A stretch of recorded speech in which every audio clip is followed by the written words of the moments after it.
Stay calm. Look sharp.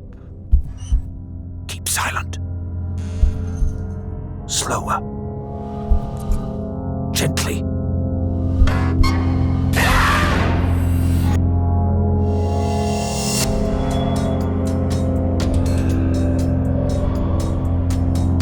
In Silent Slayer, you take on the role of a vampire hunter, infiltrating a castle filled with evil vampires. Your goal is to carefully disarm the traps so you can slay them in their sleep. When players first play Silent Slayer, they will find themselves in a gloomy, creepy, and evil, but also incredibly gorgeous place called the Castle Jar. There are empty libraries, there are haunted hallways. These vampires wrote and engraved their magic spells in vampiric alphabets all over the castle and also on most of their defensive traps. So, often for the vampire, they can really tell the status and aesthetic preferences of whoever sleeps in there. Silent Slayer is a game of you directly in front of a vampire. Thanks to the immersion of being in VR, you are alone in the castle, and it's just you and a vampire who might eat you. Imagine a creature with bloody red eyes and sharp teeth jumping out of the darkness to attack you.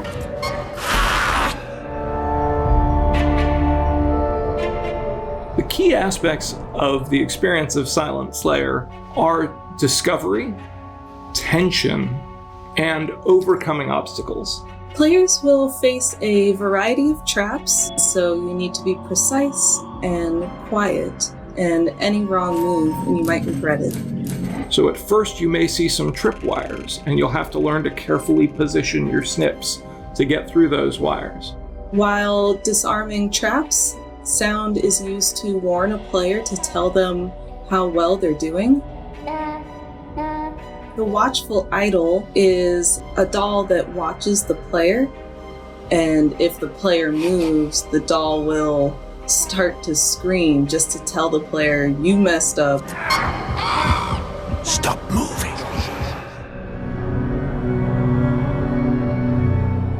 Each chapter of Silent Slayer is broken into two halves. The first half is time with the book preparing for the coffin ahead.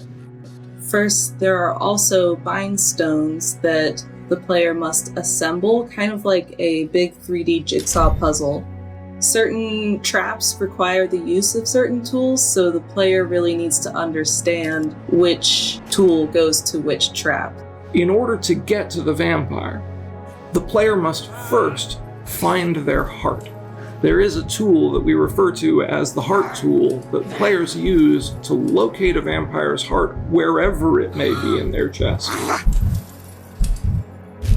Then they perform the binding ritual to unlock the last magical barrier of defense that's keeping them from killing this vampire, and also bind that vampire in place. And so we want players to feel scared, we want them to feel the tension of those moments, but ultimately we want them to feel accomplished when they finally succeed in their goal and slay the vampires of the castle.